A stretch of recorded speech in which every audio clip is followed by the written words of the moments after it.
noite, querida. Bom dia a todos, paz e alegria. Bom dia, queridos amigos, sejam bem-vindos. Muita paz a todos vocês. Bom dia, turminha. Maravilha estar aqui nessa manhã. Bom dia. Bom dia, meus amigos. Que alegria estar aqui com vocês. Bom dia, turminha. Bom dia, com muita alegria. Fica com Deus, Valdemar. Boas reflexões. Estamos aqui ansiosos para ouvi-lo. Um abraço. Obrigado, Theo. Meus queridos amigos, que alegria nós estarmos aqui hoje com esta proposta, né, de estudar um pouco sobre o tema no reino interior. Está no capítulo 24 do livro Vinha de Luz, psicografado por Chico Xavier, né, ditado por Emmanuel. E nós vamos fazer a leitura integral do texto, depois voltaremos para conversar um pouco sobre este assunto tão importante que o Fausto muito bem já começou. A Alda deu um toque especial, cada um deles trazendo reflexões importantes, mas nós vamos tentar detalhar um pouco para as nossas intimidades, para a nossa intimidade, para a nossa alma, aquilo que Emmanuel deixa para nós. E ele se embasa, então, nesse versículo. Sigamos, pois, as coisas que contribuem para a paz e para a edificação de uns para com os outros. Está na carta aos Romanos, de Paulo aos Romanos, capítulo 14, versículo 19. Diz Emmanuel: não podemos esperar, por enquanto, que o Evangelho de Jesus obtenha vitória imediata no espírito dos povos. A influência dele é manifesta no mundo, em todas as coletividades. Entretanto, em nos referindo às massas humanas, somos compelidos a verificar que toda transformação é vagarosa e difícil. Não acontece o mesmo, porém, na esfera particular do discípulo. Cada espírito possui o seu reino de sentimentos e raciocínios, ações e reações, possibilidades e tendências, pensamentos e criações. Nesse plano, o ensino evangélico pode exteriorizar-se em obras imediatas. Bastará que o aprendiz se afeiçoe ao mestre. Enquanto o trabalhador espia questões do mundo externo, o serviço estará perturbado. De igual maneira, se o discípulo não atende às diretrizes que servem à paz edificante no lugar onde permanece, e se não aproveita os recursos em mão para concretizar a verdadeira fraternidade, seu reino interno estará dividido e atormentado, sob a tormenta forte. Não nos entreguemos, portanto, ao desequilíbrio de forças em homenagens ao mal, através de comentários alusivos à deficiência de muitos dos nossos irmãos, cujo barco ainda não aportou à praia do justo entendimento. O caminho é infinito e o Pai vela por todos. Auxiliemos e edifiquemos. Se és discípulo do Senhor, aproveita a oportunidade na construção do bem.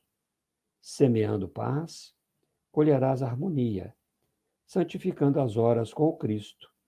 Jamais conhecerás o desamparo. Então, meus irmãos, mensagem importantíssima que Emmanuel nos traz no reino interior. Vamos pensar nesse título. O que seria o reino interior? O título já nos faz pensar muito. O que pode significar isso para nós? Sabemos que nós temos muitas vidas anteriores. Todas essas são solidárias entre si. E a nossa mente, a capacidade de percepção das coisas, este nosso processo de evolução é construído ao longo dessas vidas todas. Isso nós chamamos de reino interior. É a memória, são os nossos desejos, as nossas ideias, a imaginação, o fato de pensar, de sentir, de agir. Este é o nosso mundo interior. Que conquista nós queremos para o nosso reino interior? Quais são as características que nós buscamos para trabalhar melhor esse reino? Porque nós somos o rei desse reino interior. Nós somos os escravos desse reino interior.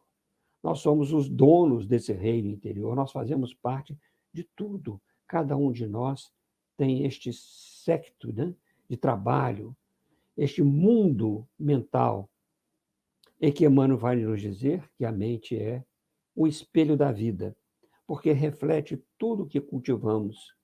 E o que semeamos também sempre cresce. Então, com que materiais nós queremos construir este reino?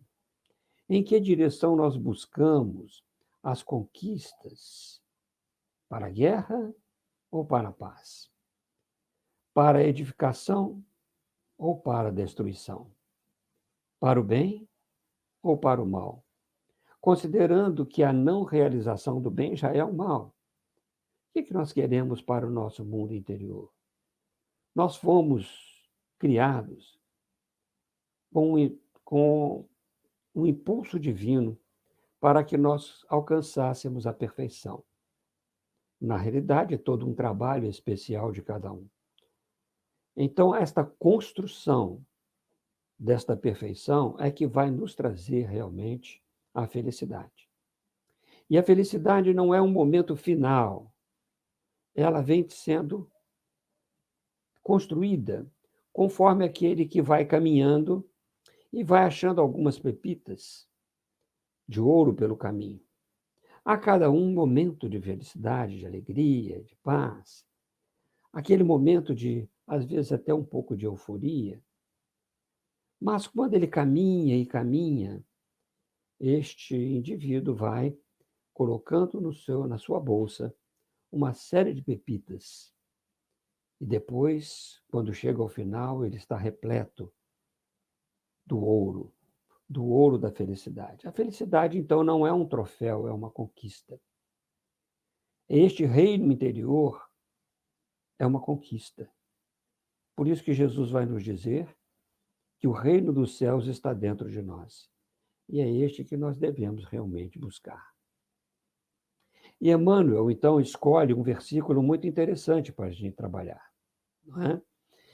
Ele vai nos esclarecer que caminho nós devemos tomar nesta nossa caminhada, para onde devemos apontar nossos desejos, ideias, imaginação, uma vez que o campo da memória é o que nós já depositamos na mente, para que a vontade nos conduza às realizações proveitosas.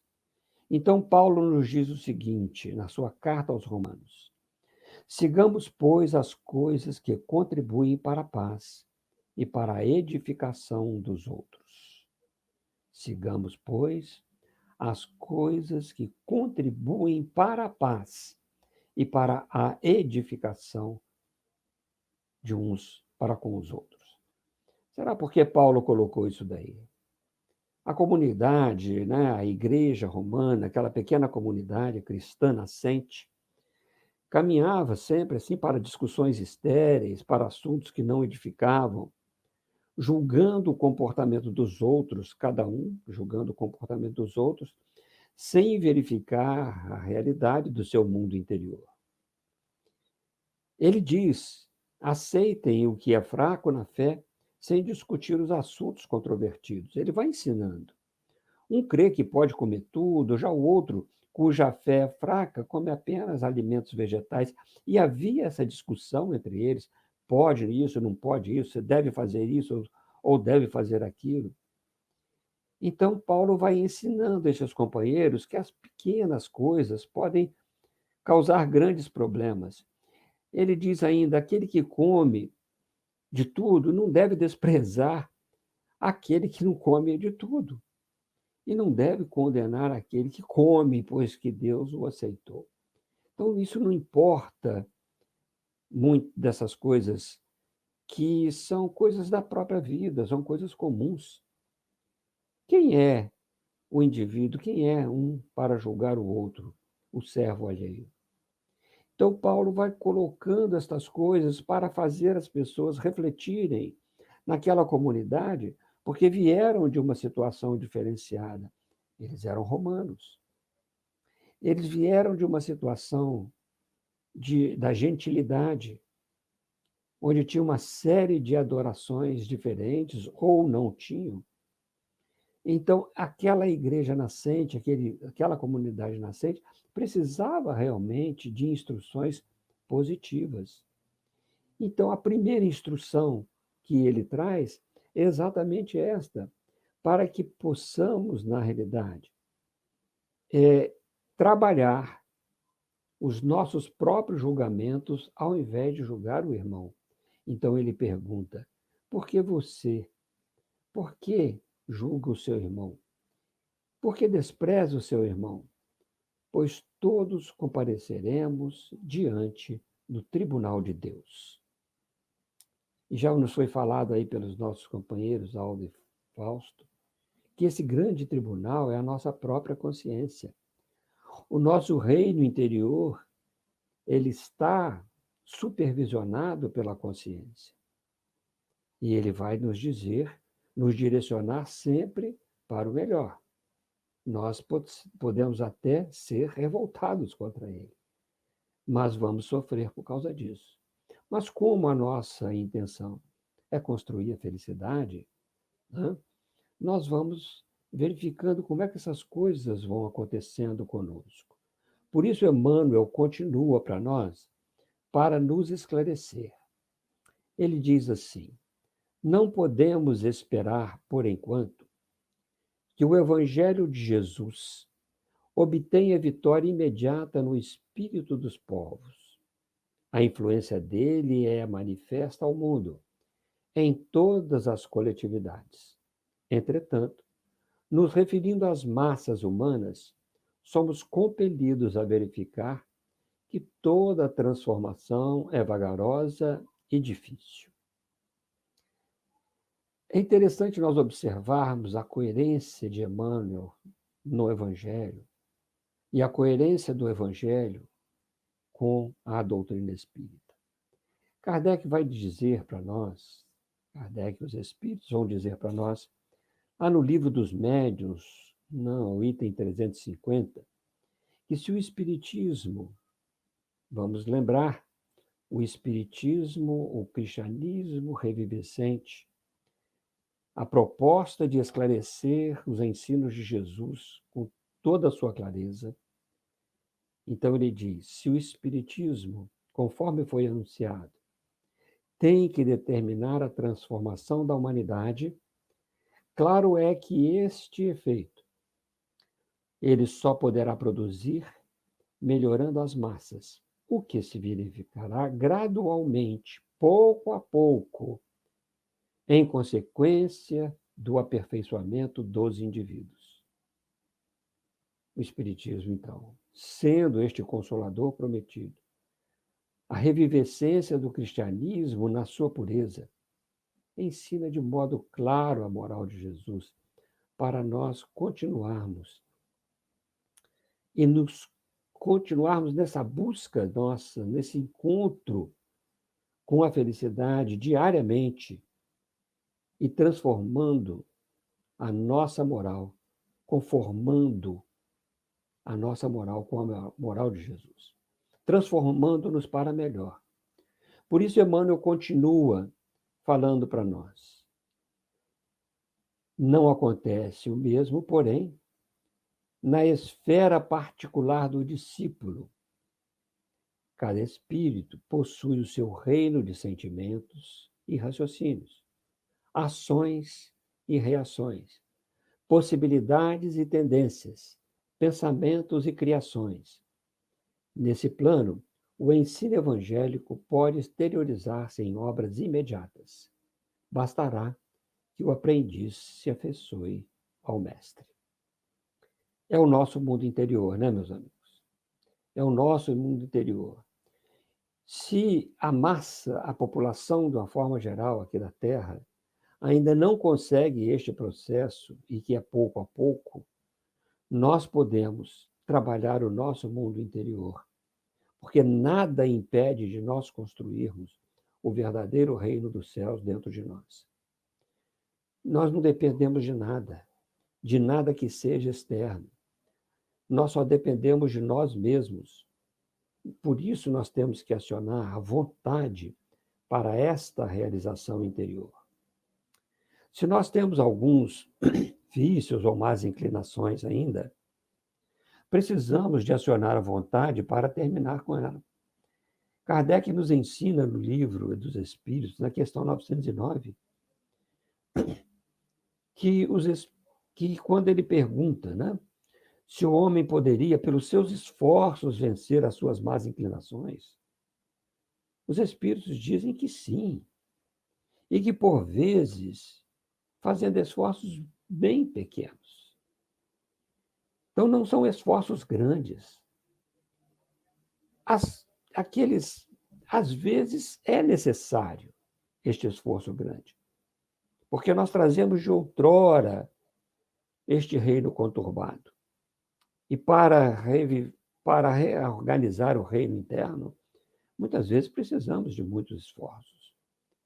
Precisamos de reconstruir. E para reconstruir, a gente sabe que tipo de esforço precisa em qualquer construção. Mas os Espíritos continuam e falam assim para nós: o que lhe falta é a vontade. Há com poucos dentre vós fazem esforços. Esse afeiçoar ao mestre. Os nossos esforços é nos afeiçoarmos ao mestre. É colocar nossa moral como a moral de Jesus. Nós temos uma obra maravilhosa, o Evangelho segundo o Espiritismo, é que nos traz todos esses detalhes do trabalho nosso interior, para que nós possamos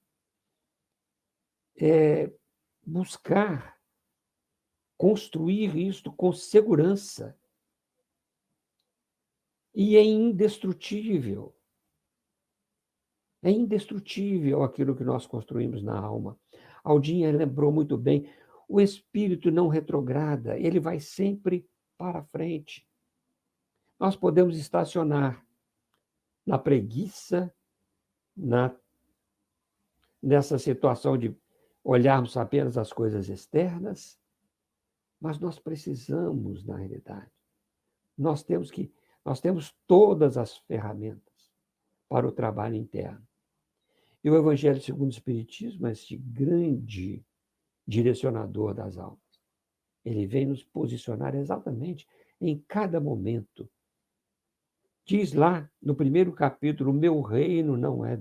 Desculpem, eu não vim destruir a lei. No primeiro capítulo. Não vim destruir a lei.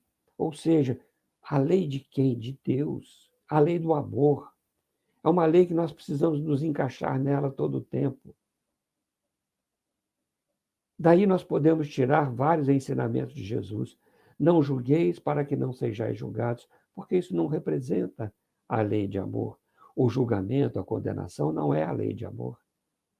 Porque a lei de amor envolve a indulgência, o perdão. E ele ainda explica mais para nós, Jesus, dizendo: por que você olha o argueiro que está no olho do teu irmão e não olha a trave que está no seu próprio olho? Ou seja, como nós podemos trabalhar este nosso autoconhecimento? O Cristo nos chama a atenção para isso há 2000 anos atrás.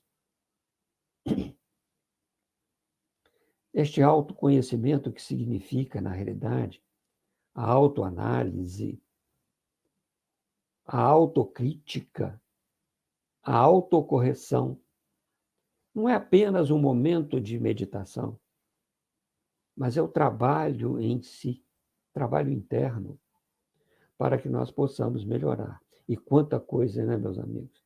Nós precisamos de melhorar em nós. Quando nós começamos a prestar atenção em nós mesmos, em identificar dentro de nós as nossas necessidades, a gente vê que a reforma é grande. Por isso, porque como espíritos ainda imperfeitos que somos, trazemos esta bagagem interior. E precisamos, então, consertar. É lógico que a semeadura para frente vai nos trazer alegria, se semearmos a alegria. Vai nos trazer harmonia, se semearmos a harmonia. E assim por diante. Então, basta que agora plantemos novas sementes. Sementes para o bem. Sementes que constroem, sementes que sirvam para o alimento, sementes que sirvam para a paz. Obras imediatas nesse reino interior, na nossa forma de pensar, na nossa forma de sentir e na nossa forma de agir, de cada um de nós para com todas as criaturas, como Fausto muito bem lembrou. Amar ao próximo como a si mesmo. Então, nós temos deveres para conosco mesmo, temos deveres para com o próximo. Com relação a Deus, nós temos o dever de caminhar sob esta luz divina da lei do amor que Ele nos traz. Isso não requer nada de ninguém, apenas nosso esforço, o emprego da nossa vontade. Emmanuel, então, continua para nós. Enquanto o trabalhador expia questões do mundo externo, o serviço está perturbado. De igual maneira, se o discípulo não atende às diretrizes que servem à paz edificante, no lugar onde permanece, se não aproveita os recursos em mão para concretizar a verdadeira fraternidade, seu reino interno estará dividido, atormentado, sob tormenta forte. Veja, toda construção, seja no mundo interior, em nossa própria vida, nós não podemos esquecer que isso se dá vivendo em sociedade. Construção é individual, mas o serviço é na coletividade. O trabalho é na sociedade, é no relacionamento, é no lar, é na família, é na comunidade onde nós vivemos, no trabalho, enfim, em todas as nossas relações sociais. E o grande problema é que ficamos, às vezes, bisbilhotando, desculpem a palavra, mas é o que os outros fazem ou deixam de fazer, esquecendo de nós mesmos. Nós ficamos mais preocupados com as aparências exteriores, com aquilo que o indivíduo se apresenta, do que conosco, com a nossa aparência interior. Queremos que a paz venha de fora para dentro, sem cooperarmos com a paz. Nós pedimos, Deus, dai-me a paz. E aí a gente quer a paz de graça. Não, a paz é uma construção da alma. A paz é uma situação em que nós mesmos vamos construí-la. Ela não vem de fora. Porque com todas as tribulações, nós podemos vencê-las, trazendo a paz em nós. Jesus nos disse, no mundo tereis tribulações, mas eu venci o mundo. A minha paz vos deixo, a minha paz vos dou, não vou lá dou como o mundo a dá. Então, a paz é algo interno. Ele deixou este caminho para nós. E nós não podemos esquecer da paz, como aquele Agnello de Assis nos trouxe. Senhor, fazei de mim um instrumento da vossa paz. Fazei de mim um instrumento. Eu que devo ser o instrumento da paz. Onde houver ódio, que eu leve o amor. Onde houver ofensa, que eu leve o perdão. Onde houver discórdia, que eu leve a união. Onde houver dúvida, que eu leve a fé. Onde houver erro, que eu leve a verdade, e assim por diante. Francisco de Assis nos traz este nosso compromisso de levar o melhor. Jesus ainda vai nos ensinar que quando nós entrarmos numa casa, que nós deixemos ali a nossa paz. Saudemos com a paz. Se nós não formos bem recebidos, traz a paz para o seu interior.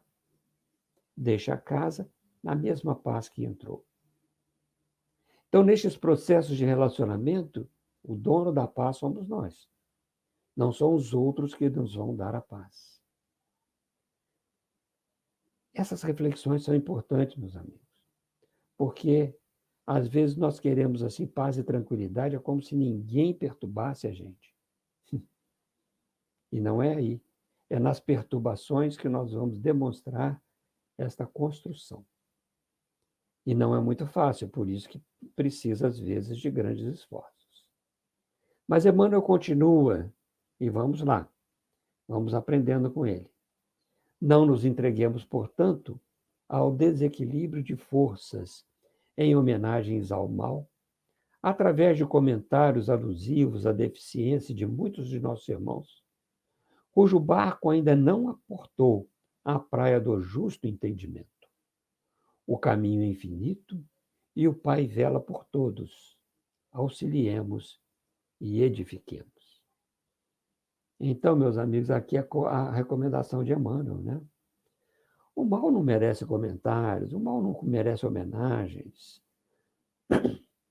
Já vemos tantas notícias que exploram a maldade, a cupidez, a sensualidade, os desvios morais de toda ordem.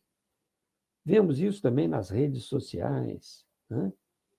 Precisamos de nos perguntar quanto tempo nós gastamos, prestamos atenção nos outros, naquilo que eles estão apresentando, foto daqui, uma selfie dali. Não está errado isso, mas eu estou falando do nosso tempo. Como nós gastamos o nosso tempo? Às vezes, na divulgação de fake news, né? Essas notícias falsas, que às vezes nós nem sabemos, a gente só repassa. E quando tem que falar mal de alguma coisa, que corrente que acontece? Por que não sejamos o ponto final deste momento? Se chega até nós não podemos impedir, mas nós podemos dar o ponto final. Dali não passa. E aprendemos a analisar sem condenar, porque a condenação tem que ser do nosso próprio interior. Verificar este argueiro, esta trave que tem dentro de nós, desculpe. Olhar para dentro de nós, para ver se nós não estamos nos envolvendo demais nesses processos. E aquele indivíduo de destaque, agora, por exemplo, né, as notícias de todos os lados, para que nós vamos nos perder dentro delas nesse sentido? Vamos trabalhar onde houver o desespero para levar a esperança, como nos diz o Agnello de Assis. Onde houver tristeza, vamos levar alegria.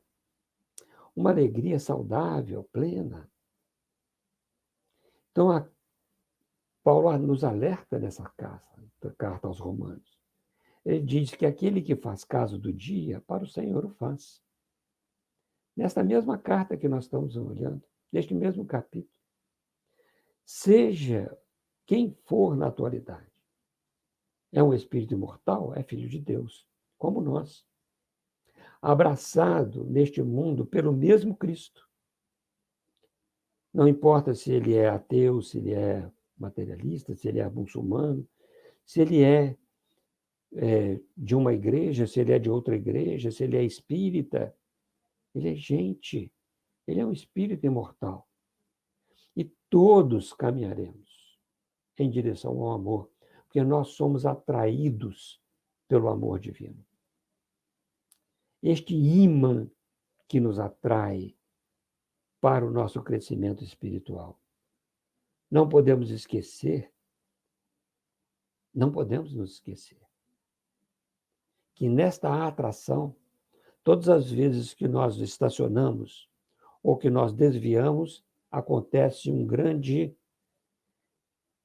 uma grande revolução interior na nossa alma.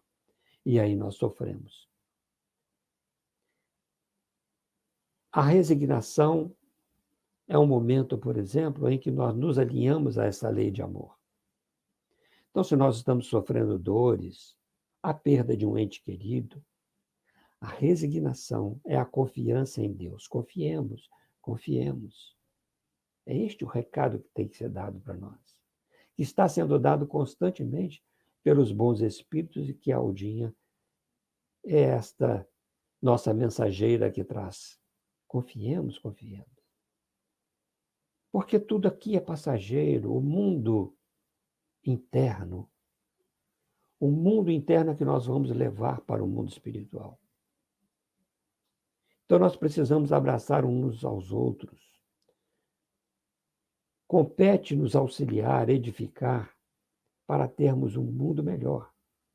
Compete nos esclarecer. Compete nos fazer pelo menor célula da sociedade, que é o lar, a família, edificando por uma palavra correta, sem alusão à deficiência dos outros, procurando o lado bom, ou se nós tivermos de fazer alguma alusão, uma análise que não seja de condenação, apenas para nos posicionar melhor. Eu, gente, confesso, estou precisando urgentemente deste remédio para minha alma. Urgentemente. Eu acho que todos nós precisamos. Mas, em particular, estou dizendo aqui, este copinho d'água que nós colocamos, ele tem um valor especial. Mas esse remédio do Evangelho dentro de nós é o maior que existe. Emmanuel, então, ele vai encerrar, este tema colocando aqui para nós. Se és discípulo do Senhor, aproveita a oportunidade na construção do bem. Semeando paz, colherás harmonia. Santificando as horas com Cristo, jamais conhecerás o desamparo. Veja só. Se és discípulo, aqui nós estamos na condição de aprendizes. Emmanuel não disse és apóstolo, mas disse discípulo. O discípulo é o aprendiz. O discípulo é o que percebe o mestre. Aliás, todos nós já estudamos, fomos às escolas. E eu me lembro no primário, naquela época chamava primário, Então, eu me lembro que no primário eu olhava a minha professora, eu me lembro dela, professora do 2º ano primário, Dona Maria Marta.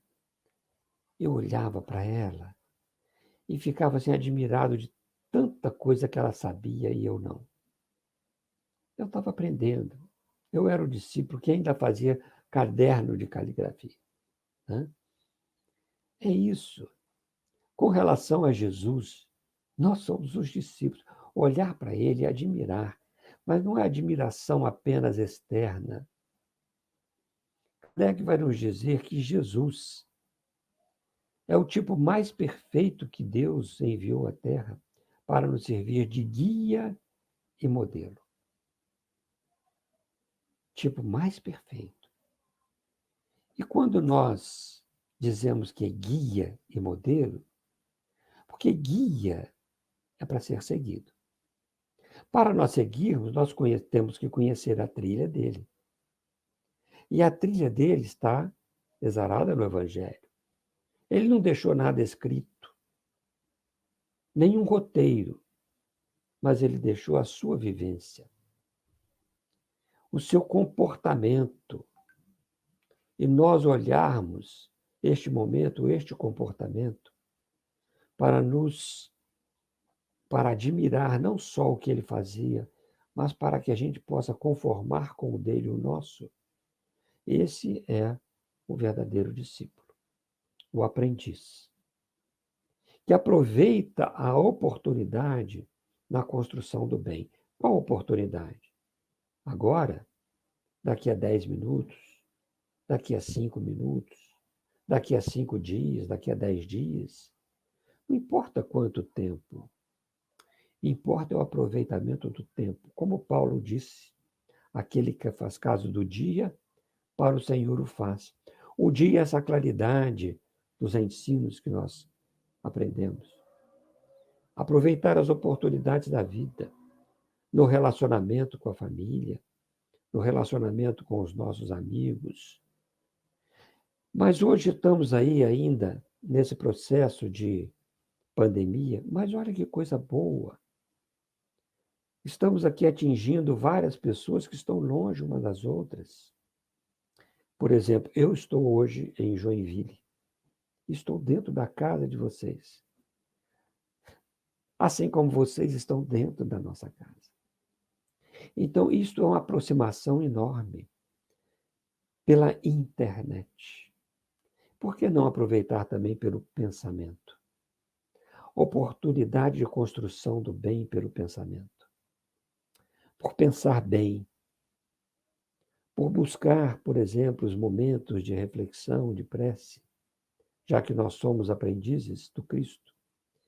E ele procurava aquele momento de prece só, solitário, para que nesta conexão íntima com Deus, ele pudesse buscar forças para semear a paz. É um espírito puro. Esse que nós devemos copiar. Por isso que ele é guia da humanidade. Modelo da humanidade. Quem que nós elegemos para o modelo? Jesus. Não é fulano ou beltrano. Porque esse fulano ou beltrano podem errar. Jesus não. Ele é puro. Então é esse que nós temos que seguir para modelo, conhecendo a sua vida, conhecendo realmente os valores que ele trouxe para que nós possamos construir o nosso mundo interior, o nosso reino interior em clima de paz. Mas como que nós vamos construir? Semeando a paz. Uma vez que eu semeie na terra desse reino, ele cresce. Aquilo que eu semear de paz, vai crescer a paz.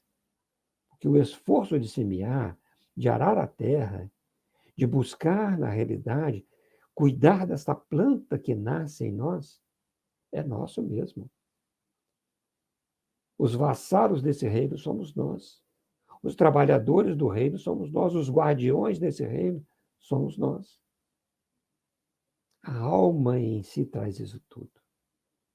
Dentro deste mundo mental que nós construímos.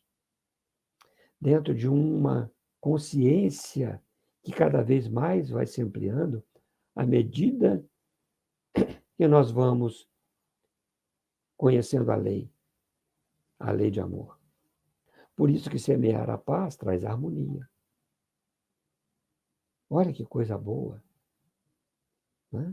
E onde que nós vamos começando? Voltemos lá, na família. Porque era o processo de relacionamento. Construção interna para que possamos relacionar cada vez mais. Mas nós precisamos sair da condição de discípulos para a condição de apóstolos. Para isso, nós deveremos santificar as horas com o Cristo. Olha só. O que é o santificar as horas? É ficar rezando? Não. Santificar é tornar sagrada, tornar santa, tornar santo aquilo que nós fazemos. No Evangelho segundo o Espiritismo, Allan Kardec tem um texto, quando ele fala da mediunidade. A mediunidade é a coisa santa, que nós devemos realizar santamente, religiosamente. Como todos nós somos médiuns, recebemos as intuições, somos transmissores de mensagens do além, seja ela consciente ou inconscientemente, que não sabemos que estamos transmitindo. Este nosso mundo mental, a mente que reflete, somos reflexos de uns dos outros, tanto com os encarnados como com os desencarnados. Se nós conseguirmos santificar, exercer isso santamente, de uma forma pura, sem interesse pessoal, sem que nós precisemos de respostas dos outros. Nós não precisamos das respostas, nós precisamos de nós mesmos, da nossa resposta interna. Com o trabalho interno, nós vamos santificar as horas, torná-las santas, em todos os momentos da nossa vida. Com isso, nós vamos edificando o reino interior. E a gente edifica com uma ajuda especial, porque é com o Cristo. E o Cristo jamais nos deixará ao desamparo. Então, quando nós colocamos desta forma, e hoje nós vimos esse momento tão belo, em que Alda, no momento em que ela deu aquela saidinha da internet, talvez mais para que a gente pudesse, na realidade mesmo, embora não tenha sido proposital, prestássemos atenção no nosso compromisso de não perdermos a conexão com os bons espíritos que nos amparam. Porque o Cristo não deixa o desamparo, nós ao desamparo. Jamais conheceremos o desamparo se estivermos com Ele. E esta conexão com esses espíritos bons vão nos fortalecendo. Eles vão nos ajudando a construir o reino interior. Com as boas mensagens, com as ideias, com a imaginação do bem, com os propósitos seguros, que faz parte da imaginação, com os propósitos de nós caminharmos para frente em paz. Jamais ficaremos ao desamparo. Fazendo o bem, deixando de fazer o mal, porque só deixar de fazer o mal não é bem. Então, é deixar de fazer o mal e fazer o bem. Porque nós aí estaremos alinhados exatamente com a lei natural, com a lei divina, que é a única para a felicidade do homem, do indivíduo. Ela fala o que nós devemos fazer e o que nós devemos deixar de fazer. Porque analisando o que é bem e o que é mal, nós vamos saber escolher. E esses espíritos bons estarão conosco, nos intuindo para que nós possamos fazer o melhor, através da nossa consciência, através do nosso posicionamento na vida, na sociedade, adquirindo virtudes pelos esforços pessoais, abandonando os vícios, o mal moral que ainda carregamos. Por isso nós temos que buscar esse reino interior, não do lado de fora, o reino de Deus não do lado de fora, mas do lado de dentro de nós. Meus amigos, esta lição poderosa, não podemos esquecer. Não podemos. Não podemos ficar distraídos com as coisas que o mundo nos oferece. Prestar atenção em tudo, mas escolher o que é bom, o que edifica, o que harmoniza, prestar atenção em tudo, mas escolher o caminho que o Cristo está nos direcionando. Prestar atenção nos nossos companheiros, mas não esquecermos de que não podemos julgá-los, condená-los pelas suas atitudes. Não podemos ficar prestando atenção simplesmente naquilo que fazem no seu mundo exterior, mas auxiliá-los na construção desta paz, desse bem, desta caminhada, porque todos nós precisamos uns dos outros. Todos nós precisamos de entrelaçar as almas, no sentido de construirmos a fraternidade universal, a fraternidade real. Aprender a amar sem exigir. É isso, meus amigos, que teríamos para hoje, para nossas reflexões. Nós vamos chamar a nossa amiga Bia, para que ela possa fazer a prece final para nós. Obrigada, Valdemar. Obrigada mesmo, muito bom, gratidão mesmo. Gratidão por estar aqui. Né? Obrigado, viu, Bia? Tudo de bom. Por estar aqui conosco. Deus abençoe você, viu? Né? Que a gente muito bom. Muito feliz de estar, viu? A todos vocês, tá? Nosso muito obrigado. É muito bom, a gente sempre participa, né, de todo esse momento, mas o quanto que é bom e o quanto que é importante a gente estar aqui, né? Nós queremos realmente agradecer muito, muito, muito a toda essa equipe, a toda essa espiritualidade tão presente junto a nós, e que nós realmente, verdadeiramente, possamos, como o Valdemar falou, termos a atenção, o cuidado com todas as nossas atitudes, com todos os nossos comportamentos, nessa reflexão, a quem realmente estamos seguindo, a quem realmente valorizamos, a quem realmente damos importância no nosso dia a dia, quais os valores. Que bênçãos de luz possam, então, envolver a cada um desses coraçõezinhos que aqui participaram esta manhã conosco. A todos, congregados numa grande família espiritual. Que a misericórdia divina esteja sempre ao lado de cada um, nos fortalecendo nesse propósito bendito de sermos cada dia melhores. Muito obrigada. Que Deus nos abençoe.